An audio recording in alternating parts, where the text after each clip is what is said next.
It's your man 100 grand Ross with the Rock never stops. These Detroit Pistons are in for one hell of a season. Matter of fact, it's going to be a roller coaster ride. Ups and downs, twirls, unforeseen turns. This is going to be a very, very entertaining and interesting season. And I want to dive into that in this video. But before I do, if you enjoy my videos, enjoy my content, please smash the like button for me. Hit subscribe and the bell for notifications. Uh, Hitting the like button is a small thing, but it's a big thing for the channel. Even more so if you subscribe or become a patron. But I appreciate all the love and support. Really do. It's been a lot of fun. Looking forward to going to another year. It's year 3 following the Detroit Pistons. Always follow the NBA, but more closely the Detroit Pistons. So I hope y'all enjoying this content, and I look forward to more with you all. Let me just start off by this. The Detroit Pistons are a really good team. They're a really good team, and I want to start with that fundamentally. And when I say a really good team, they have certain elements of a winning franchise or organization, meaning that they play defense. They're bought into defense. If you're not bought into defense, I don't take you seriously. You have to have an insane level of offense in order to make up for having a pedestrian defense. But you can have a great defense and a lesser offense and go much further. You can get to first, second round of the playoffs with a mediocre offense, but an amazing defense.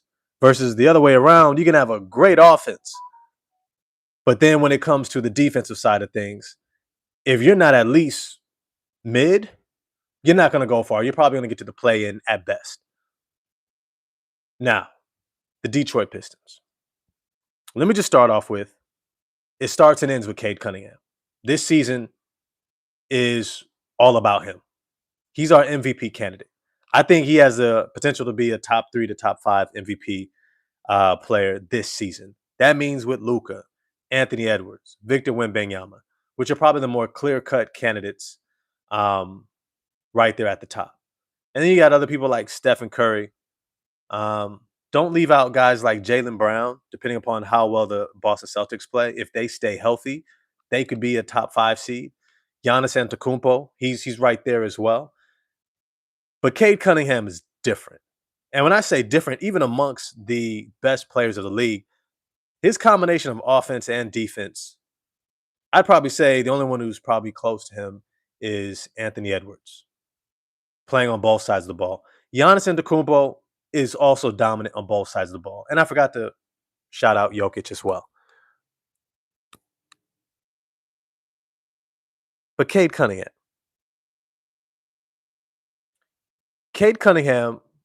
will be leaned on more heavily than I think any of these other MVP candidates.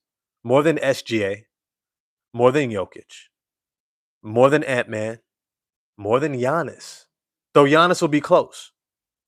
More than Stephen Curry, more than Luka. This team will rise and fall by what Cade Cunningham does night in and night out on that court. And this is what I want to get into about this roster, its construction, its outlook. That this team is going to have some interesting terms. Let's just start off with where they're beginning the season. Jaden Ivey is out. Let's just count him out for 2025. Expect him in the new year.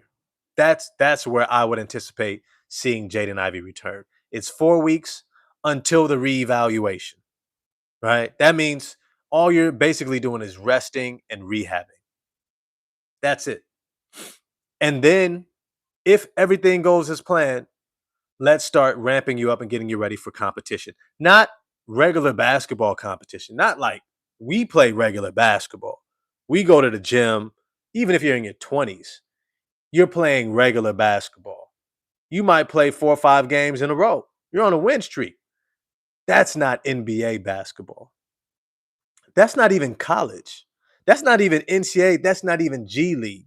This is the NBA, which is a marathon combined with a sprint, where the most athletic players in the world are playing against you night in and night out. It will take Jaden Ivey at least about a month to ramp up. Not a week, not a couple weeks. So for 2025, the Detroit Pistons probably second best scoring option, playmaker, shot creator, clutch shooter, volume 3-point shooter. Probably has the second most gravity offensively. Is going to be out for almost the first half of the season. That is significant. That is no small matter. And yet, I think the Pistons will figure it out. I think they'll be able to hover around 500. And I want to get into just how. But before I do, I want to get into some more of this roster to begin the season. This team has so many question marks. When I look at the Orlando Magic, I know who they are. I know who Paolo, Franz, Desmond Bain, Tyus Jones, Anthony Black. I know who these guys are. Wendell Carter Jr., Jonathan Isaac. I know who these guys are. I know what to expect. I know what we're going to see from them. When I look at the Atlanta Hawks, Trae Young, when I look at Kristaps Porzingis, Jalen Johnson, Zachary Reese-Shea, Dyson Daniels, I know exactly what I'm going to get from them. Even a Zachary Reese-Shea who's getting better and Jalen Johnson who's getting better. We kind of know who they are and what we're going to get from them. Boston, Philly, Milwaukee, they have a couple question marks with Kevin Porter Jr. But you pretty much know what you're going to get from them. I kind of don't know what in the world to expect from these Detroit Pistons. And I'm going to do some videos later on this. Is Jalen Duren ready to be Robin? To Cade Cunningham's Batman? Because that is what they need desperately. They don't just need Jalen Duren, who we anticipated at the beginning of the season, during the offseason, to come in and just be really good, right? We wanted him to be a version of what we saw in the playoffs. Can you give us 16 and 12, right? Can you look really good like, he's on his way. He's figured out a way to be consistent. No more foul trouble, but still mediocre expectations. We practically need Jalen Duren to be an all-star level player. We're leaning on Jalen Duren to be a fringe all-star, to be that one Miles Turner, Jarrett Allen all-star season level play. High efficiency, consistency, moments of dominance, being able to play that strong second fiddle to Cade. That's what we need. Can he do it? We saw one preseason game where it looked like maybe he can do it. But that's what this team needs. Asar Thompson, it looked ugly at times. And it looked great at times. Offensively, it was a struggle. Creating his own shot, trying to get downhill. And yet, when he settled in and just did the things that we know he can already do from last season, playing amazing defense, especially off the ball, weak side shot blocker, disrupting passing lanes and drives, rebounding the ball, strong on both ends, getting out in transition, moving without the ball, and doing some facilitation, taking Cade off the ball to preserve his energy. He looked great. And yet, I think we're all hoping for a little bit more. We see his talent, see his potential. We want a little bit more. What Asar Thompson are we going to see this season? The one that reminds us of Amen Thompson? Or the one who reminds us that he's not Amen Thompson? I would guess the latter, with moments of the former. And then we got the supporting cast. These veterans do not look excited to be here. I'm going to be honest with you. They say all the right things because they're veterans and they know better. But their body language. Malik Beasley and Tim Hardaway Jr. last season, for all their limitations, looked hungry, looked bought in. They looked like they were ready to prove something. Duncan Robinson and Karis LeVert look like they're walking around like they've already proven it. And to an extent, they have. 31 years old, we know exactly who they are and who they aren't. And first time Duncan Robinson is playing in the NBA outside of Miami and under Eric Spoelstra in that system. Karis LeVert looks more and more like father time and those injuries are catching up to him. He looks slower. He looks more labored in his movements. I don't know exactly what we'll be able to expect from him. I'm sure moments, and I'm sure a lot of underwhelming moments. But he's coming off the bench. He's not a starter. But I do think, if I'm honest with you, we would have almost hoped he could have been one. And it looks like from preseason, he absolutely cannot be at this point. If we have to start him, we're in a bad space. He's not going to be able to defend, rebound. He's not going to be disruptive. Uh, and I think he's going to give us solid, okay at best shot creation. Tobias Harris, he looks locked in. I'm not worried about him at all. And then there's my question marks. And the funnest one that I've had thinking about is Marcus Sasser, because this team needs him to be absolutely him, exactly who he is. We don't need him to be Dennis Schroeder facilitating, setting the table. We don't need that at all. The Detroit Pistons need Marcus Sasser to be an absolute bucket. But can he? I believe he can. I think most of us believe that he can. I think most of us have looked at his talent and said, we know he can get a bucket, but can you do these other things? And I think to an extent, we've asked him to be more than that up until this point. But right now, we need the bucket. We need go get it. We need green light, unconscious, Jordan Crawford, Lou Williams. We need Jason Terry. We need those all-time great six men, Vinnie Johnson, right? Shout out Vinnie Johnson. The microwave, coming off the bench and get us 20. Get us 20 in the crunch time. Get us 20 when Cade gets into foul trouble. Get us 20 on an off night when nobody seems to have it. Get us 20 and make that defense look at you the moment you check in at that scorer's table like, oh, shoot, y'all get ready. Be our Peyton Pritchard, TJ McConnell, come in and get buckets. I'm excited to see it. But we haven't seen it. Not when we've needed it. Question mark. Then we got the young guys, Bobby Klintman, Ron Holland. We've seen flashes and moments. Ron Holland looks like he's figured out that three-point shot. Bobby Klintman looks like he could become that movement forward shooter, catching and releasing, almost like a Cam Johnson. That's who I've been comparing him to, Cam Johnson, except he's 6'10". I think he's got more to give us than what he's shown because he's not necessarily a flashy, give me the ball, get out the way type of a player. He's more of a system guy, which is where Cam Johnson got his claim to fame. In North Carolina, system guy. Played all 4 years. System guy. 6'8", shooting power forward who can rebound enough, defend enough, strong enough to play on the interior and on the wing, and lights out shooter. Went to the Phoenix Suns, Mikal Bridges, Devin Booker, Chris Paul, DeAndre Ayton, a run to the NBA Finals. We see how well he looks in the system. And over time, he's grown his game. I think Bobby Klintman can be exactly that for us. And I hope he gets some more minutes.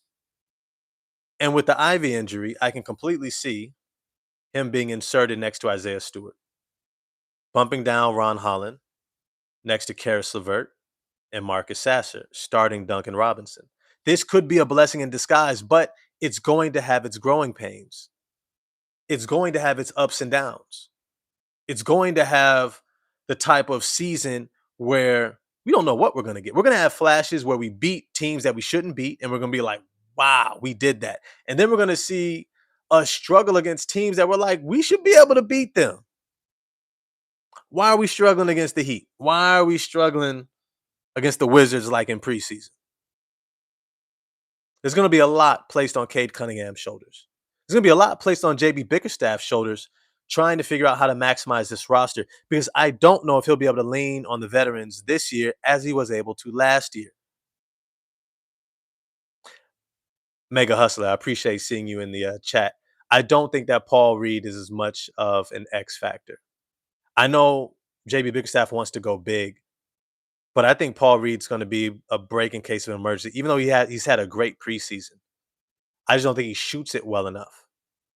And we, as much as we might want to be able to see him play next to Isaiah Stewart, which I'm not counting out of the question that he could, but once again, has the NBA seen Paul Reed at power forward for extended stretches? He's always been a backup center.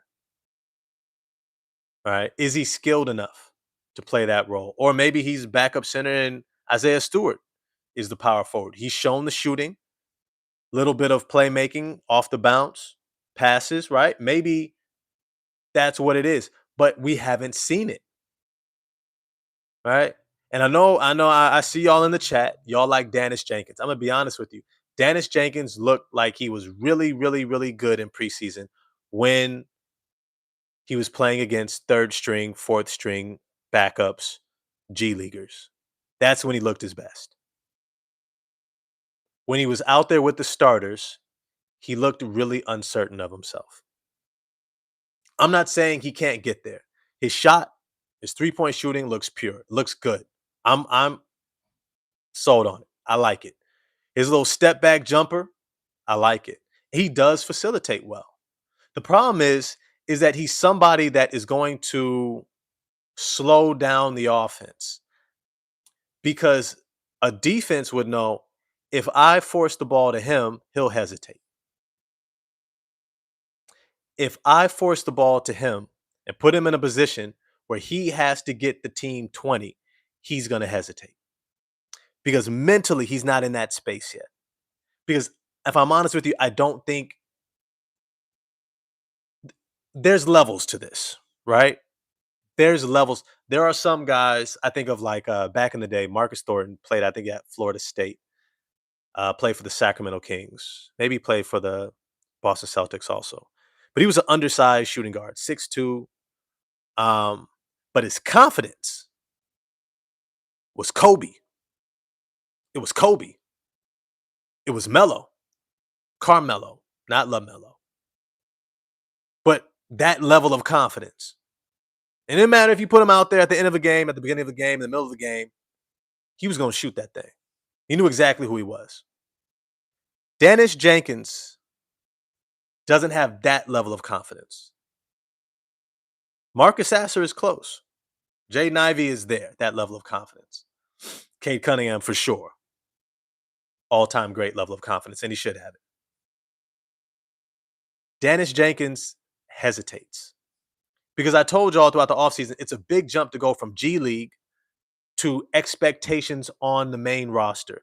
Most of these guys take steps, go from G League into the bench, but you're no longer in the G League. You're officially on the roster, night in and night out, practicing with the team, traveling with the team. And maybe an injury happens and there's an opportunity. And maybe in that opportunity, you get to show some flashes. And then the following year, you build upon those flashes. Remember, TJ McConnell started off in Philly, undrafted, coming in, Joel Embiid. Shoot, he might have actually been a part of not just Ben Simmons, but also like Nerlens Noel way back then. He's had a slow progression, right? What's his name for the Cleveland Cavaliers, who's now with the Memphis Grizzlies, the point guard out of Virginia, right? Y'all know who I'm talking about. He's had a slow progression throughout his career. These guys don't jump from G League to starter. That is crazy rare. Yeah, Ty Jerome, right? It's been progressive. If Dennis Jenkins is starting for us, a lot has gone wrong. Karis LeVert's not ready. Marcus Sasser's more hurt than he's let on, right? A lot of things aren't going right if he's starting, right? Let's be clear about that. That means Duncan Robinson and Karis LeVert, they just don't have it. Resting on their laurels. Not excited to be here. Nothing to prove. Because we haven't seen it in preseason. And when I saw Dennis Jenkins out there with the starters in preseason, yeah, he knocked down an open three. had a little step back, and then there was a lot of wide open layups he passed up. There was a lot of moments. But you see, I hear you, Benchmaster, in the chat. Ron Holland before you resort to Dennis. Has Ron Holland really looked that good? I think we're excited about his three-point shot. We are excited about Ron Holland's three-point shot. Let's be real. That was what we had hoped to see. But I also saw Ron Holland, who traveled multiple times after catching the ball and didn't put the ball down first. First of all, the NBA don't really call travels, period. So if referees are calling travels on you, it's because it's almost egregious. And they don't respect you yet, which means you haven't earned the respect of the referees' benefit of the doubt. Ron Holland offensively, like it's still here. Slow down. Slow down. You can get to your spots. Slow down. I think Ron Holland goes from potential DNP, 8 to 12 minutes in a game, to a consistent 10 to 15 minutes a game. Night in and night out, 10 to 15 plus minutes a game. And I know that we want to see more shooting, but there's a lot more to this. There's a lot more to this than just shooting. How do you play off the ball? Do you know where to be? Are you running the offense? Are you defending within the scheme? Are you in the right place at the right time? There's so much of this is cerebral at the highest speed of competition. We'll see if he's ready, which is why I keep saying it's going to be a roller coaster ride, because one night Ron Holland might look amazing for us. Woo! Look at Ron Holland. Knocked down 3 threes in a game. Got out in transition. Maybe got a couple dunks. Couple of assists. Got to the free throw line. Rebounded well. Defended well. Okay, Ron Holland, here he comes. 18 points, 4 rebounds, 3 assists. Great stat line. And the next game, he's going to have 4. Maybe 2. That's what I'm already bracing for. And we've got all that surrounding our MVP candidate player. This is where I think the Detroit Pistons land this season. As always, they're going to have to fall back on their identity. Hard hat, lunch pail, defense, physicality, more defense, more physicality. Get out in transition. Hopefully knock down open shots. The veteran shooters, Tobias Harris, Duncan Robinson, Marcus Sasser, Karis LeVert, maybe some Bobby Clintman, Isaiah Stewart. It's going to be by committee. Guys are going to have to step up. But it's going to start and end with defense and that gritty, tough Detroit style of play. Because that's what the league really doesn't have a lot of answers for. Most of the NBA does not play this brand of basketball. The Miami Heat, sure, maybe. Okay, they might be ready for it. Milwaukee? Indiana? With Pascal Siakam? I love Pascal Siakam. He's not gritty. He's not rough. The Lakers, they got some grit. They got some grit. But 48 minutes of this style of play. New Orleans, San Antonio, the league is not ready for that. That is our edge every single night of competition, is our style of play that starts with the defense. And when we begin there and we're locked in, we're going to be in every single game, and we're going to have one of the best closers in the game. All right? This is what I would like to see, if I'm honest with you. Asar Thompson, give us what you gave us last season.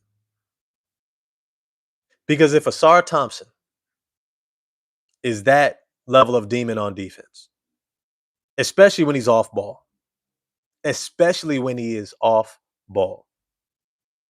not trying to guard all full court end to end because he picks up too many fouls too easily. I'm talking about seeing the ball, reacting to it, finding the angles, getting the deflections, getting the block shots, getting the rebound, starting the break, finding the open man, using his speed as gravity, right? Making the right reads. That guy, with his size and athleticism and explosiveness, his quickness, hand-eye coordination, his defensive IQ, that guy has the ability to probably close to single-handedly make us a top 10, 15 defense. Just alone. And if we get buy-in from whoever else they slot in, is it going to be Duncan Robinson? Likely. But Isaiah Stewart, Duren, Cade, if we all jump on his back, this team will be defensive minded. This team will have the level of defense that allows us to hold other teams well below their average and give us an opportunity to close them out at the end with, as we all know, one of the best closers in the game in Cade Cunningham. The challenge is for JB Bickerstaff to create an offensive system that does not put everything on Cade. The first step, I think, is already Asar Thompson running the point. Get Cade off ball. He's so much better of a scorer when he starts off ball. Because I think he doesn't have to worry about, one, being guarded the full length of the court, using up all this energy. Secondly, he doesn't have to get caught up in over dribbling at the top of the key against some young, smaller, energetic defender who's trying to rip him with the ball at half court. And mostly because when he's not bringing it up, he doesn't have to be stuck in the mindset of setting the table for everybody. He can, at a high level, he can read the game, but that doesn't lean into his best attributes. Yes, we love him getting double-digit assists, but I'd rather him only get 6 or 7 and get 35 points. I'd rather him average 32, 6, and 4 consistently on efficient numbers. 32, 6, and 4 over 26, 7, and 8. Getting more assists, but also more turnovers and having to do far more. Ray Floyd, let me see this comment here. The thing is, Cade makes huge leaps every season. Everyone else gets incrementally better. They aren't matching his timeline. Some may get left behind. That is an amazing point, Ray Floyd. I love my chat. Y'all be on it. Y'all be on it. For real. For real. Speaking of on it, smash the like button for me. Hit subscribe and the bell for notifications if you haven't already. It's a little thing, but it's a big thing for the channel. Hitting the like button, it's nothing, especially if you're already here, right? But it's to say, these guys may not be on Cade's timeline. And let me be clear. Trajan Langdon knows that. It is why it's very loose committal. Very loose committal. Look, we all know Jaden Ivey's talented. We all know Jalen Duren's talented. We all know these guys have talent. But you have a top 3 MVP candidate. You have a top 5 talent in the NBA right now. And if I'm honest with you, by the end of this season, we might be looking at Cade as better than Luka. Better than Ja. Maybe better than Ant. Or close to it. Better than Giannis. Right? We're going to be having those conversations at the end of this season, potentially. Right? They know they can't waste that timeline. And they shouldn't. They should not. Look, I don't know if Lauri Markkanen is the answer. Guys have been throwing that name out over and over, so I want to acknowledge it. But they're going to go out and get somebody if somebody on this team doesn't step up and prove it. And that's one of the biggest question marks. Again, is can Jalen Duren be Robin? Can he get us 22, 8 and 3? 8 rebounds, 3 assists, but give us 22 to 25 points. Can you hoop? Can you hoop? Because I'm going to be honest, we don't need Jarrett Allen. We don't even need Miles Turner. We need a bucket. We need a bucket. We need someone to go out there, give me the rock, get out the way. You get the ball. I, lightweight, I want to see DeMarcus Cousins type of energy from Jalen Duren. Can you give me Boogie? Can you give me Big Cuz? Can you give me some C-Web? That's what this team needs. We need a guy who's going to say, I got you, Cade. At the end of the game, they're going to have to worry about you and me. That's the mentality we need from Jalen Duren. We need the consistency. We need the confidence that even if you mess up, you're still going to keep shooting. You're not going to pull back and get passive, start, handing off to Tobias Harris to make plays. Yeah, Boogie was born to be a Piston. Boogie would have been so great in Detroit. Damn. We missed out. We missed out. But it's to say, and that's another reason why we got to do away with the draft. Just let organizations sign guys out of college. Just let them sign them. If a guy doesn't want to be there, they don't think it's a good fit, they don't like the system, the coach, they shouldn't have to go there, right? Why the hell was Zion in New Orleans all this time? Why? Why? I digress. Let me just say, this season's going to be a roller coaster. We're going to get really big games out of Duren and games where he leaves us wanting. I think by the end of the season, we're going to look back at this year and be like, there's still more question marks. And I don't think it's going to be in a bad way. I think it's going to be question marks where we are left that much more intrigued about the potential of this roster, that much more bought in on this roster, that much more hesitant to leverage the talents we currently have for somebody else, that much more hesitant to let go of Ron Holland, right? Bobby Klintman, Duren, Ivy, Asar, Sass, Jenkins, Chaz. I think we're going to get to the end of the season like, dang, I still don't know if we truly know what we got here. Guys are still getting better. And the flashes outweigh maybe the consistency that we might see from somebody else. Right? And I'm excited about that. That's a good thing. That's a good thing for this franchise. But it's going to be a roller coaster ride. It's going to be up and down, up and down.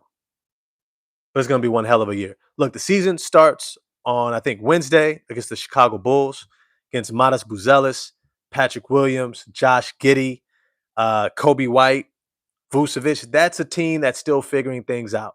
It's going to be an interesting game because they're going to have Isaac Okoro, formerly from the Cleveland Cavaliers. They're going to be doing their thing, trying to get up and down. I think we'll have a clear advantage against them. I might do some game previews throughout the season. Let me know if that's something that you would want to see. I got 12 people in the chat. Please feel free to smash the like button for me. I appreciate it. It's a small thing, but it's a big thing for the channel. And it also reminds the YouTube algorithm that you might want to be notified when I'm on again. But hey, with that, appreciate y'all. I love y'all. Appreciate y'all for being on this live with me. I look forward to more of them. I'm going to have some more content out on Jalen Duren's expectation for the year. And maybe some Marcus Sasser stuff. Season starts on Wednesday. But as always, y'all have an amazing, amazing rest of your day. Remember, life is not linear. Life is not linear. It's not a straight line. It's up and down, back and forth. 2 steps forward, 3 steps back, 5 steps forward, 2 steps back. But that's natural. That's how life is supposed to be. So enjoy the ride along the way. Take care of yourself, love yourself, spend time with your loved ones, and enjoy the ride. I'm going to holler at y'all next time. Peace.